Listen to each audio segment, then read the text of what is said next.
Good evening, everybody. System Chalk here with the 45th episode of Cultist Simulator, playing David Ellison in the Bright Young Thing Legacy.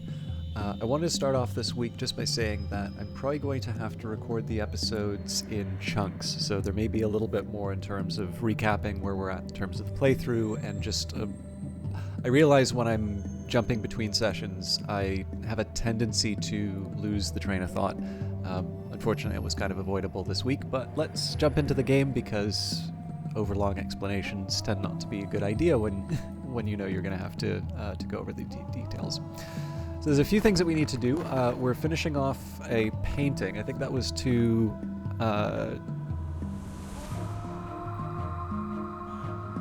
Right, no, I remember now. So we're doing the painting to get rid of the staleness, but I also wanted to generate a notoriety because we basically don't have any. We are finishing off an expedition, it looks like. We've got the Serpent Sorrow. It lowers its great head. Moisture seeps from its lidless eyes. Is it weeping? What does it remember of its eldest sister, whose power we call upon? If I recall correctly, we had a number of books to translate because we now know Frisian, so the Concursum Diaries is probably the most sensible given the fact that we want as much lantern as we can get.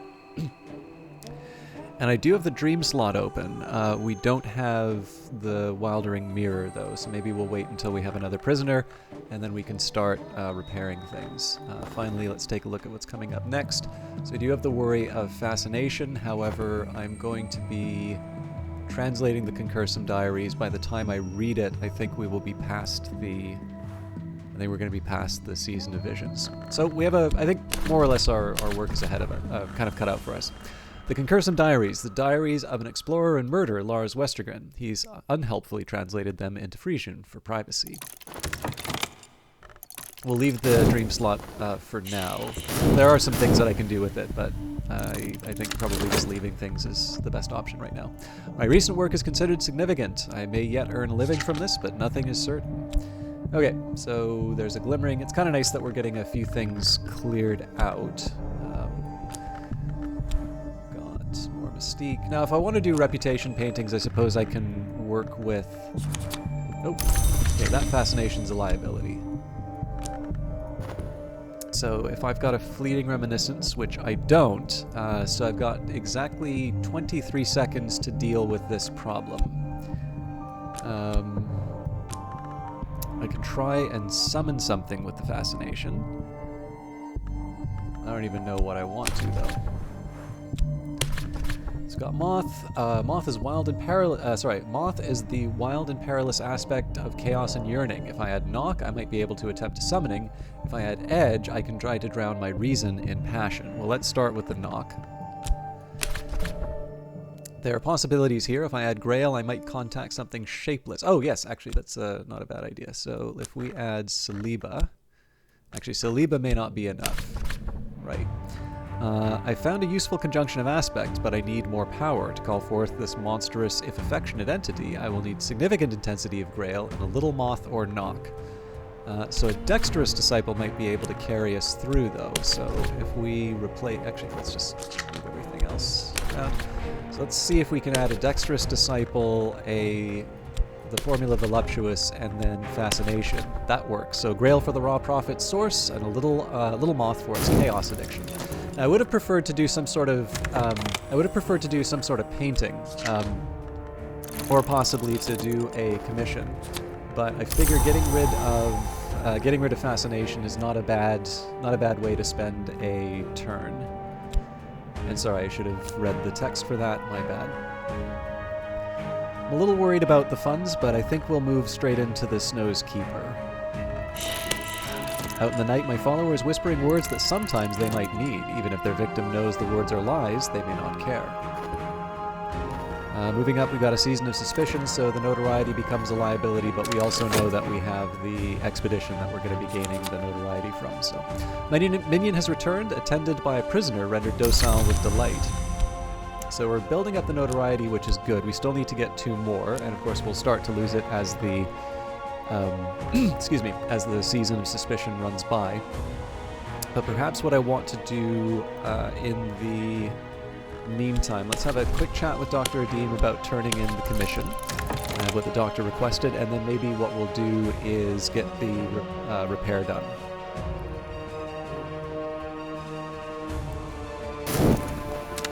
I've received the currency of the secret world, and my patron has let tantalizing information slip. So we've got the bronze. There's more mystique, which is really more a protection from the investigation. Again, we want to keep the notoriety if we can. So yeah, let's get our Forge followers working on the Wildering Mirror, just so we can go back to the... not the Glory, the Peacock Store. I have prepared the text for study, and still the same text. So, concursum diaries. There are map legends, there are maps of legends, and there are legends of maps. Aspects of the Mantis subsist in all of these, in much the same way that you find water in a swamp, and in a cup, and in the sky.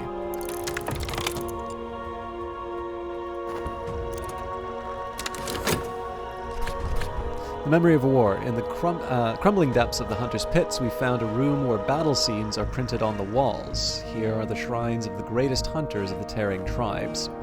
It's got Scaptodon fangs. It is rare for the Lionsmith to make Scaptodons now, but they are difficult to kill, and they live a very long time.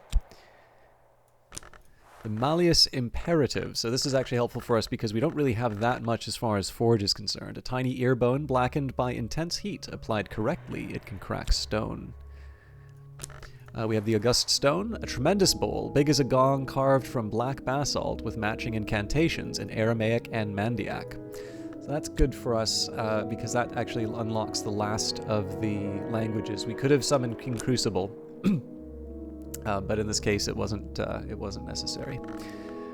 Okay, we have the Book of Dissolution, so we'll be reading that in a little bit, but that is deep Mandiac text. Bitter black salts, which we have read before, but why not read it again? No ordinary chemist could produce these dark gleaming crystals, not without the touch of the Forge.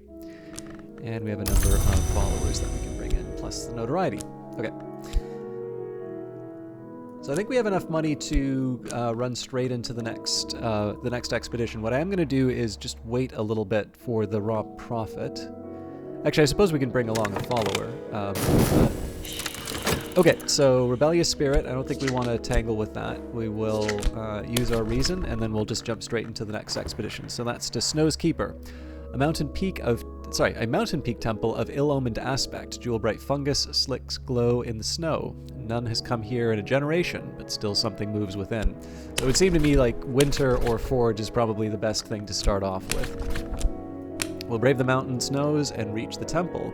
If the dead rise against us, we'll suppress them. But there is a malignity here that we must suppress, or it will return home with us, which indicates a curse. But in this case, I think Violet and Eau Claire will be our first priorities. Okay, let's think about Dream. Not much to do with it, actually, so we'll leave that be. So it's a little disappointing that we had to mess around with the summoning to get the we had to mess around with the summoning to get rid of the fascination. I would have preferred to be generating some money, but for now I'll live with what we've been given. We'll probably do another abduction just to restore some of our notoriety. And then we'll need to use somebody to get rid of the damning evidence. It's gone, we are safe. So while we wait, let's go for... I think we'll just do another esoteric painting. Actually, there's one sneaky thing I can do here.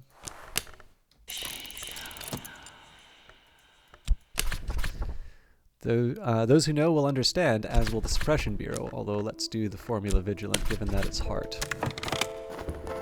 The expedition continues. The expedition plans for the next challenge. It'll consume funds. I can add funds now, or I could send another follower. So, as expected, we've got the Fretful Dead. Not all dead rest easy. These ones dislike our intrusion. We can prevail against them with edge, or they may obey one who comes in the name of winter. Of course, the high passes, bleak and gray-green slopes lift the eye to distant snow-edged sky-straining peaks. It'll be a devil of a job to find anything in there. Forge will sustain us, winter will shield us. Finally, there's the worms in the world. We will need lantern or moth to suppress this curse. Otherwise, it will not keep us from our goal, but it may trouble us later. So, I think the answer here is we bring Eau Claire. We've already got Violet inside. So the idea here is that this will give us the 10 winter to get us past the first 2 challenges. We'll also have to add some money. And then the good news is that even if we fail something, I should still be able to add funds. We should still basically be able to get by with what we've got. And then we add one of our lantern followers. All of them are seers now. And that should give us our highest protection against the worms of the world. As always, there is the danger that we don't succeed. There's no guarantees in Cultist Simulator. Okay, another season of suspicion. Now, I think we will pass this by. I think even now, if there was to be some magic way that they get notoriety, it wouldn't affect us. My follower needs a bronze spintra or better to complete their task.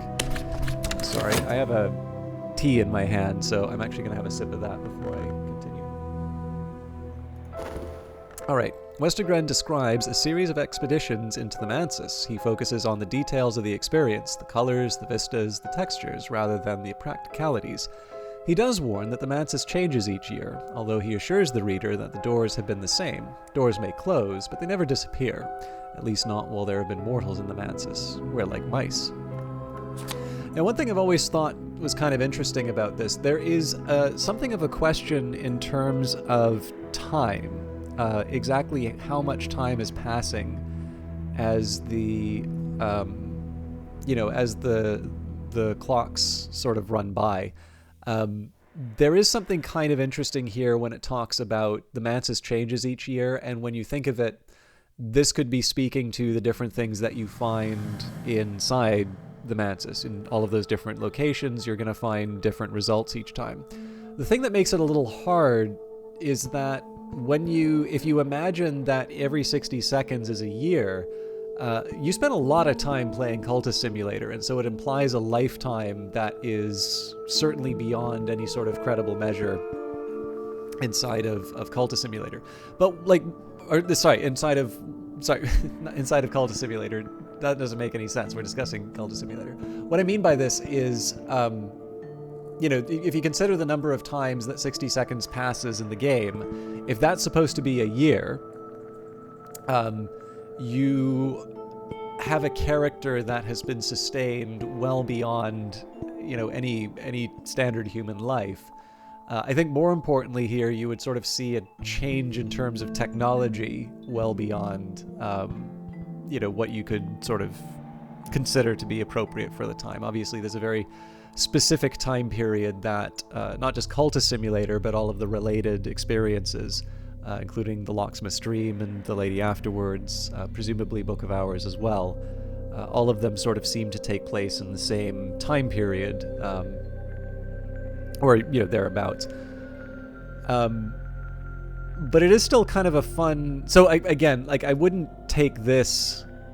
If I were to take each year as an indicator that you've got passage of time, this would kind of remind me of the sort of type of creationism, or there's even some types of eschatology, and the most diplomatic way I could put it in evangelical traditions that are maybe a little bit less concerned with subtle readings of things. The idea 1,000 years is like a day, and it's okay, well, you make the earth in 7 days, boom, 7,000-year-old earth, that sort of stuff. To me, reading the Concursum diaries and sort of inferring from that the passage of time is, a year is, one, it's kind of inconsistent with what you would expect from the rest of the experience, and then number two, it's a pretty flimsy structure to put such an outrageous claim on. Now, there is another interesting idea, which is that each of the different verbs represent a different amount of time. And I think this is very interesting because if you consider... So let's just say here that the normal passage of time here represents some fixed period of time. Obviously, you've got the work slot, and when you are dealing with Glover and Glover, there's, especially when you're dealing with Mr. Alden, he'll say, be on time tomorrow. And that's actually one of your shorter time period. So it would suggest, at the very least for the work slot, that 60, 50 seconds thereabouts would be about a day. And I think it may be fair to say that if you consider studying, like, maybe you can get through a book. Okay, sorry. I don't mean to suggest that, like, getting through a book in a day is, like, a huge feat. I'm probably a slow reader, but I'm not that. Like, I have gone through books in a day. It is hard for me to imagine, translating and very closely reading, this tome filled with very tangled ideas and very abstract concepts. Maybe find that difficult to imagine going through a day. And so that sort of gives me a bit of an argument in terms of saying that 60-second units are not, they don't mean the same things for each of the verbs. The funds being taken up every 60 seconds actually isn't that big of a deal for me, because, obviously going about your day, it is possible to, go a day without spending money, but that's sort of assuming that you've stocked up and gotten some other things. So, you're going to have to eat. Even if you do some sort of fasting, like at some point you are going to need to put some food inside of yourself. So if you have not bought the food for that day, it is because you've bought something and put it in the fridge. I can sort of live with the idea that, the period of time in with the little timer up here, passage of time, especially also because it talks about seasons, I can imagine this not being a day. It's also helpful to take a look at the description funds, enough to support me for a little while in adequate comfort. So a standard reading of that would suggest that it's more than just a day. But again, the work slot suggests something different. What might be implied by the study verb is another thing, because of course the other thing is that when you use the health verb with the study verb, going for a walk isn't necessarily all that time consuming. I have spent days walking, but that's a pretty unusual activity, and I think people would kind of find that a bit weird. Apologies for those of you deeply offended by the idea of me spending a day walking. Why am I not making videos? But yeah, anyways, it's a fun little idea to run through, especially because, again, if you take this idea of the mantis changing each year and that having some significance for dreaming, it does actually have something of an implication in terms of how often these dreams are occurring. I think the suggestion from the aspirant is that the dream... So I suspect probably if these dreams are occurring regularly enough to you, and that the that the person in the hospital is the fact that they recognize them is meaningful enough to you, I suspect you're probably having these dreams more than just once a month. On the other hand, I can definitely remember nightmares, admittedly, but like as a kid I still remember them reasonably vividly, and there was definitely some recurring themes. And it would be hard for me to say that they were necessarily nightly occurrences. In fact, it would probably be over a few months and definitely over a few years for some of them. And clearly they're ones that affected me enough to carry on here. But I'm really milking this idea for all it's worth. But this is one of the things I do kind of like rolling around in my head a little bit when it comes to Cultist Simulator, because to a certain extent, it doesn't really matter that much, and yet in some ways it's a very weird part of Cultist Simulator, because exploring the streets of London, which I think is the strong suggestion in terms of where the capital is, and going to very remote places, so remote in the world that they don't exist on maps, they may not even be quote unquote real. The time difference between those two things is actually quite different. Although, you really only get one or two extra obstacles, so the amount of time that you spend in the explore verb is maybe not and all that. And I think, honestly, in this case here, it's just there's not a specific unit of time. It's very deliberately sort of playing with the fact that there isn't really a standard unit of time, and it's definitely playing fast and loose with what you give up, because in the end, this needs to be an interesting game. But I do sometimes like, one of the things I've actually found a little bit more rewarding is not to try and go in depth on the lore, because what I do tend to find is sometimes that will provoke discussions that, well, actually, it's not so much that they're discussions, but they're commands or, things that are not as rewarding to engage with. But what I find is when you sort of move just aside from the lore, and maybe you start thinking a little bit more, again, maybe I'm just boring and I'm destined to the Glover and Glover ending, to consider the mundane world. And this idea of how much time is passing, how often people actually visit the Mantis, how easy is it, I'd say even too, I understand there are people who understand lots of languages very well, but I'm very envious of this character's ability to learn languages, let's say. So again, there are some things that I think are abstracted away a bit, and it just kind of hand waves in the interest of telling a fun story. But I do tend to find that some of the more rewarding engagements with games tend not to be when you just say, "Oh, well, that's so it can be a fun game." But you think a little bit about it and say, "Is there not necessarily is there a clue there, but is there a way I can sort of make this all hang together?" For me, I've never quite been able to fully make sense of time in the game, but on the other hand, you are also dealing with multiple histories and a lot of strangeness going on, so it could be that there's actually an internal consistency inside of the game, which does require me to think a little bit more of the occult world. But I've spent a lot of time on that, so let's read the August Stone. A tremendous bowl big as a gong, carved from black basalt, with matching incantations in Aramaic and Mandiac. Oh, I think I need to put the... There we go. Lock the study door, the work begins.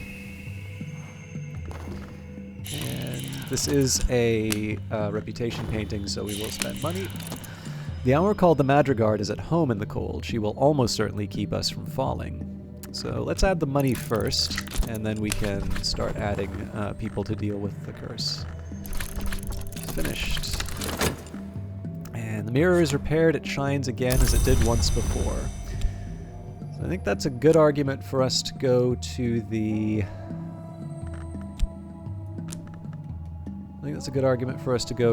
Peacock's door. And I can try and get some more snacks. Or I could try and get some money through burglary. I think let's try and go for the snacks, though. Significant conversations in a smoky meeting room. What do I need from my follower? A sufficiently persuasive disciple can probably lure a susceptible companion back to us. Okay, so Peacock's door. In my dreams I know the path through the glass garden to the Peacock's door, the most admirable of doors, the door which shines like a mirror. Perhaps, with the right resources, I can pass it. The Peacock's door reflects the mirror I hold in my sleep, and the mirror reflects the Peacock's door. Already a sensuous shiver ripples its surface. It aches for fracture, and when it finds that satisfaction, I will enter. My recent work has accrued modest fame. My paintings have reviewed well. So that's 3 staleness I'm going to need to deal with, and I only really got one money. I really only got one... wait. Was it 1 or 2? Anyways, we paid for paints, but the return wasn't that great on it. So we're going to be spending some time trying to get rid of the staleness. Whenever I'm dealing with this, in all but the most extreme circumstances, I usually want to try and get at least one... I usually want to try and get at least one painting in right away, just so I can get that passion on cooldown. If it's only 1 staleness, I'm sort of willing to set it aside, but in this case here, we do need to get on top of it pretty quickly. So, I can get more notoriety, which would be an okay replacement in general. I think the problem here is that... I think it's pretty unlikely we're actually going to be painting with the notoriety anytime soon if we've got 3 staleness. So for now, let's do a painting of Leo. You know what? We painted Leo enough. This time we'll do a painting of Cloven. Something to remember them by, perhaps. Okay, Season of Despair. Night waits for me. I don't think any of these generate despair, so we'll probably be safe. Frostguard and Shivering, we've made it through the mountains. It's going to be a little dangerous to add a seer at this point, but we will just so we don't need to worry about the expedition.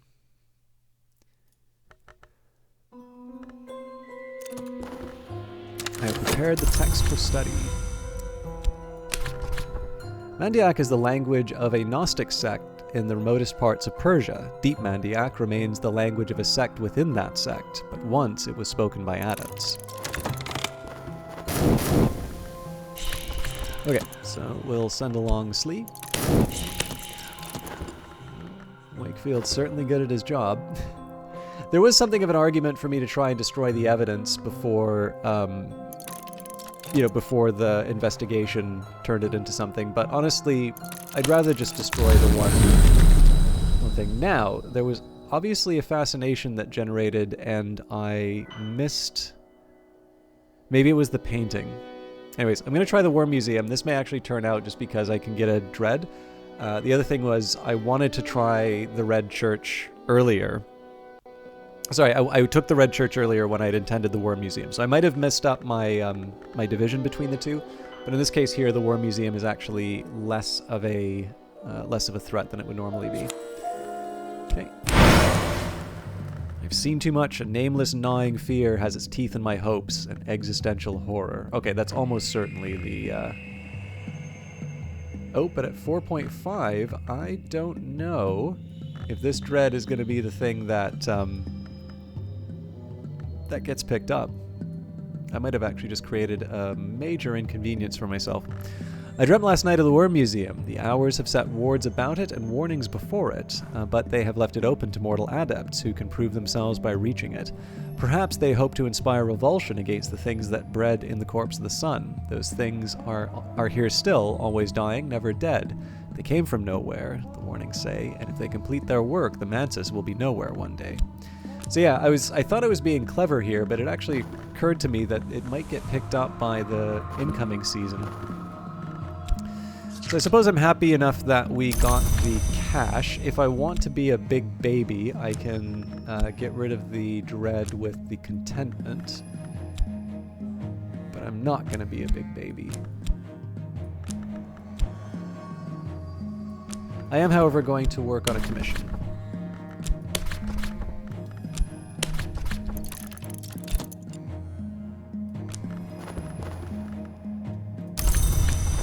So we'll destroy the evidence first, then we'll repair the mirror, and then we'll see where we're at. Okay, so we dodged the threat of the Season of Despair.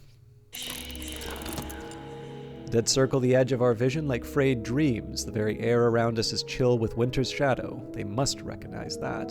That was from the Ivory Dove, who knows the names of all the dead.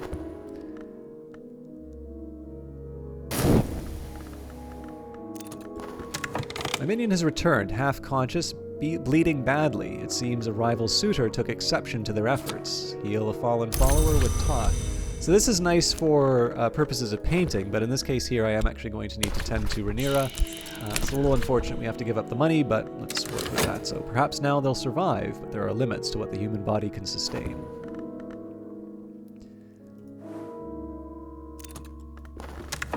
This tongue has just enough in common with Aramaic to make my studies possible, but not to make them easy. Mandiac, the most secret script of the innermost rites of the deep sects of the deep desert. The birth tongue, it is claimed of the Mother of Ants herself. So I'm going to have to rearrange my languages just because of the...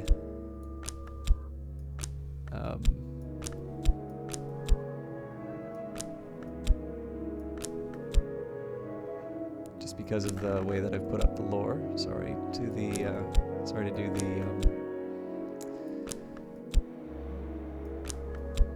board work in the middle of the...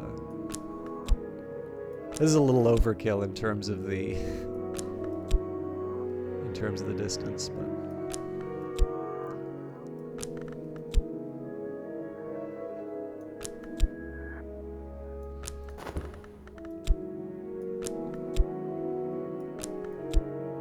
So the most likely gains are going to be coming from the Second Glory and the Book of Dissolution, but we'll do these in order, just simply because it's, I don't know, like, I just got Frisian. I kind of want to just work through these. I don't have unless it's Lantern, I don't sort of have an overriding need to really do any of these.